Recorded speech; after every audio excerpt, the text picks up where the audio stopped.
Hello all. Bear with me. I am trying out some new technology so that I can have better lighting, clearer picture, because I live in a really dark studio. So this is technically my first video.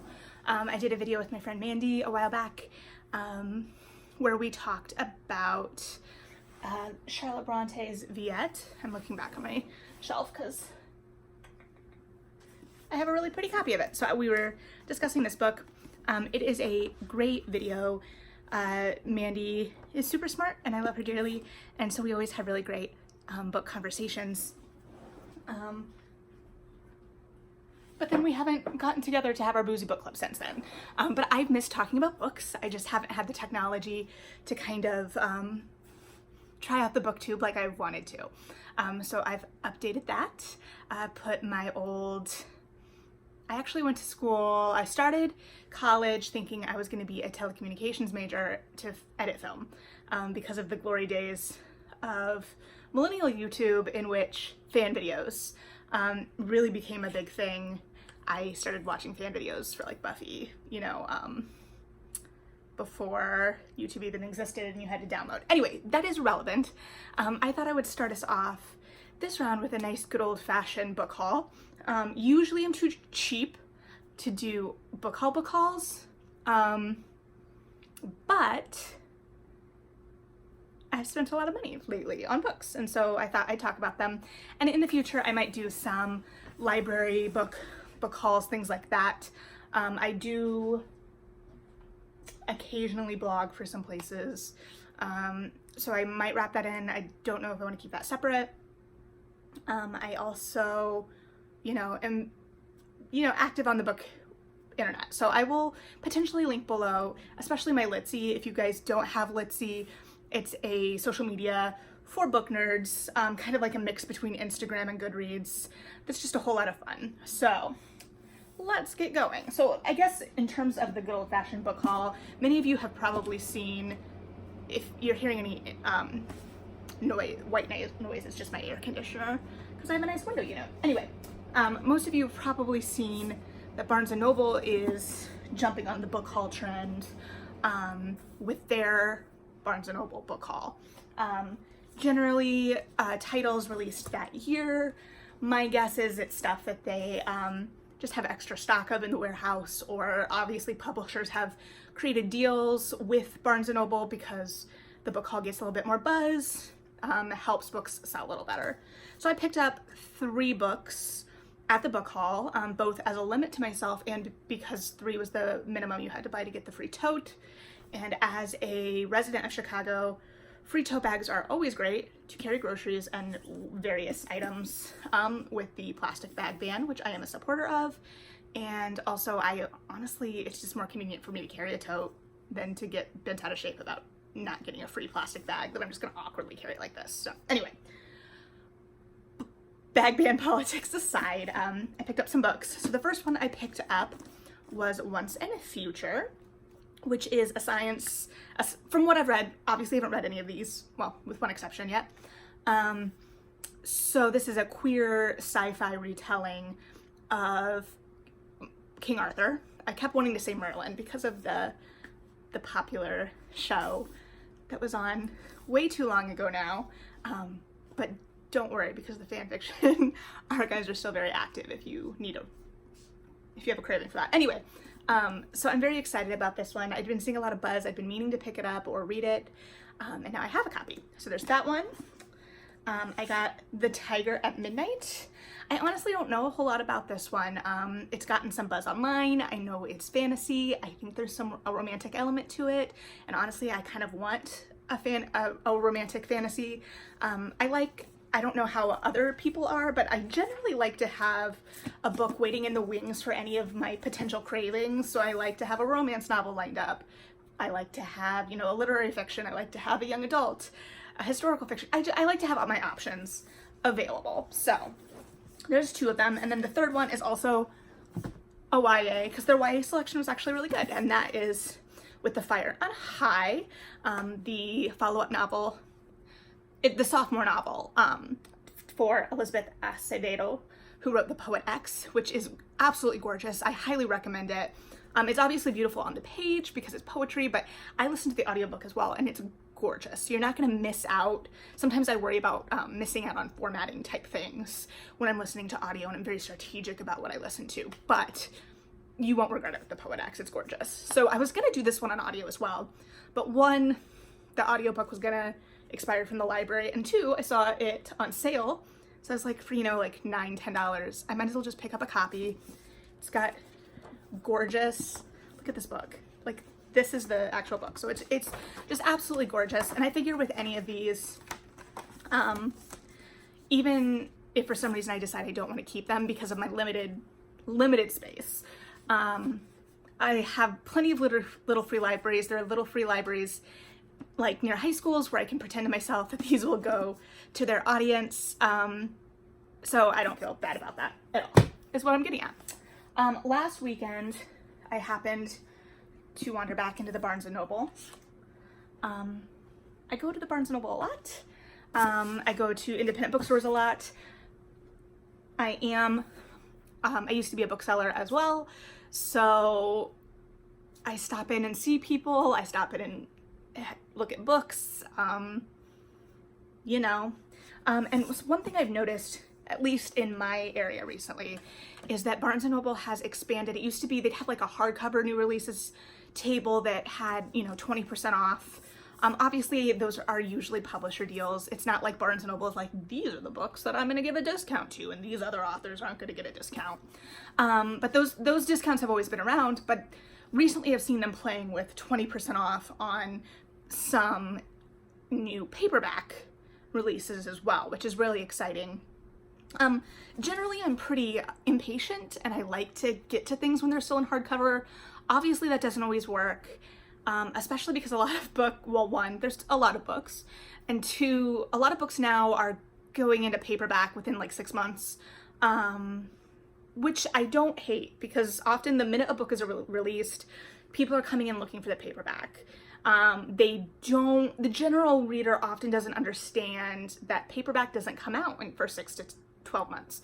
So the sooner you can get a paperback in somebody's hand, honestly, the better, in my mind. I prefer hardcovers in the sense that I like their durability, I like the way they look on the shelf.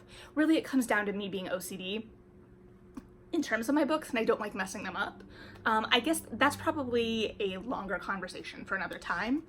Regardless, I found 3 books on this table that I'd been looking to pick up, and not only were they paperback new releases, but they were straight to paperbacks.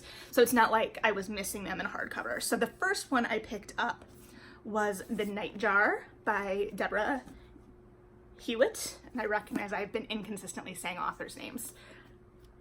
I will get better at this, I promise. So this, I know really not much about. It is fantasy, it has birds, it's from Tor. I don't know, it looked great. I actually had it on my wish list for Libro.fm, the independent audiobook, like it's like Audible for independent bookstores, so all of the proceeds go to the independent bookstore you choose, or I think if you don't choose a specific store, it goes like right into like the main hall that supports all of them. Regardless, I had it on my list, but then I saw it for 20% off at the Barnes & Noble.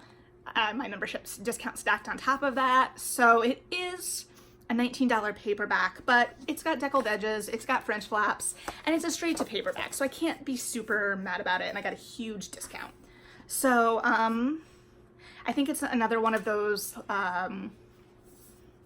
you know, discovers another world books. I think this involves birds. I don't think the bird is there just for kicks and giggles, especially because it's called The Nightjar. So we'll see. I'm very excited about it. Something new. Tor puts out good stuff. I feel like it had a weird, did it have a blurb that maybe it didn't. So this is like probably my most impulsy buy, because I haven't really heard much buzz about it. Haven't seen a whole lot of ratings. I don't know that I've read a single review. I just saw it, thought it looked good, picked it up. Congratulations, publishers. That's like the dream, right? And then, okay, so I picked up 2 buzzier books. They're both romances, and that's another thing. One, I'm noticing a trend of romances being pubbed straight to trade paperback instead of like the mass market that we think of, like romances. I'm seeing it more with contemporaries, with the exception, we're gonna have an exception here. And it's they're the genre of this illustrated book cover trend that everyone's talking about, which I think is BS because romance has been doing illustrated book covers forever. It's just the type of illustration, it feels like it's that kind of like hybrid between romance and chick lit. So they're trying to like appeal to a wider audience, and people that might not generally pick up a strict romance, which is, you know, a bias that a lot of readers have just normally, and I do not fault the publisher at all for trying to capitalize on trends and things like that. So, very excited about these books. The first one is Well Met, which is a romance that takes place at a Renaissance fair. So it sounds just nerdy and delightful. Let me see. I think there's a little hate to love in here. I don't know, I haven't read it yet, but that's one of my favorite tropes, I'm not gonna lie. And it just makes for good banter, and I'm a sucker for some good banter. So I'm very excited about this one. And the other one I picked up is another romance, and this is kind of the exception because this is called Bringing Down the Duke. It does have this kind of illustrated cover, not in the same way that a lot of this trend I feel like is, because it's a little bit more silhouette-y, but this is a historical fiction, and it's historical romance, seems to have a lot of banter potential as well, and plays on the suffrage movement, I believe. So it's very feminist. I apologize for all the filler as well. I'm getting used to speaking again. I'm doing this on the fly. I promise to have less ums and likes as I move forward. Maybe it's only me that it's bothering, but if it's bothering me, it's bothering someone. So I'll just sit here in silence when I'm trying to think of what I want to say next. Anyway, these two look utterly delightful. I'm very excited for them. If you like these kinds of romances, this brought, I think the Barnes & Noble between the 20% off and the 10% with the membership. Okay, sorry. There's gonna be a potentially awkward edit there, but I was going up to grab my copy of Alyssa Cole's A Prince on Paper because it's a mass market I knew I had that came out this year, to check the price, and my sushi came. So I went and got my sushi. And then I ate it, and here we are again. The sushi was great. Thanks for asking. So this one runs for $8. I got it cheaper because I pre-ordered it because I knew I was gonna love it. So this brings a difference to like $8 for the mass market. That 20% off paperback table brings it down to about $10.80. So it's a difference of a couple bucks. So the last book that I bought, I know, I'm just babbling. The last book that I bought is the book that I've already read, and that is The Night Circus. So Erin Morgenstern has her new novel, The Starless Sea, coming out this fall, and I haven't read The Night Circus since 2013, 2014. When did it come out? Because I read it the year it came out, or the summer after. No, it had to have been, it was before 2013. Okay, so I graduated college in 2013, and I read this way before then, because I was, well, not maybe way. Okay, so this came out in 2011, so it's even older than I thought. Read it around the time it came out. I need to read it again. I know it's gorgeous. I'm just really excited. I also, oh shoot, where did I put? I bought, here they are. I just knocked them over too. So some of you may have heard of Frostbeard candles, which are like a nerdy bookish candle retailer. They sell online. I think they're based out of Michigan, but they're, you know, a local business.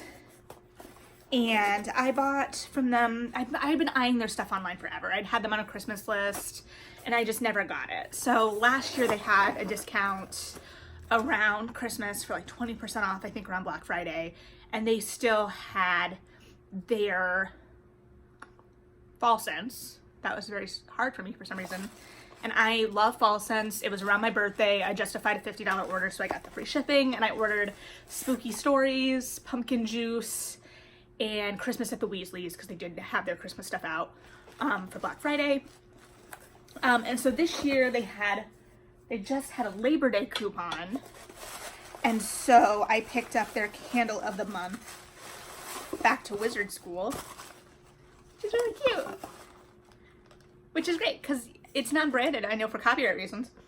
But that means I can pair it with all kinds of Wizard School books. Anyway, that's not the long way to the point here, is that another of their fall collection. Oh, here we go again. I took Spanish, so Le Cirque de Rêves. It's basically their Night Circus candle. I'm so sorry for the French I just butchered.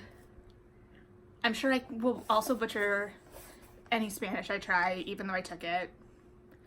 My coworker makes fun of the way I say taqueria, but I love them so much that anyway. So I bought this candle. It smells like caramel popcorn and chestnut. And I was like, you know what I need to do is I need to reread The Night Circus while burning this candle. So I got the candle, I think, last week for weekend. The book came this week, and I'm ready. Long way around, those are the books that I bought recently. I might show you all some of the library books I have as well at some point. You can obviously see like a little sprinkling of things in the background. These are some library books I own. But I just kind of wanted to get a start on this again, reintroduce myself, so to speak. I know that I didn't really introduce myself, but I will let you know more about me as we go on. But I'm just here to talk about books with you guys and to hear what you guys are reading, to be part of the conversation. I really miss putting books in people's hands and talking about books and being nerdy. So I am excited to be nerdy with you all. I will talk to you all soon.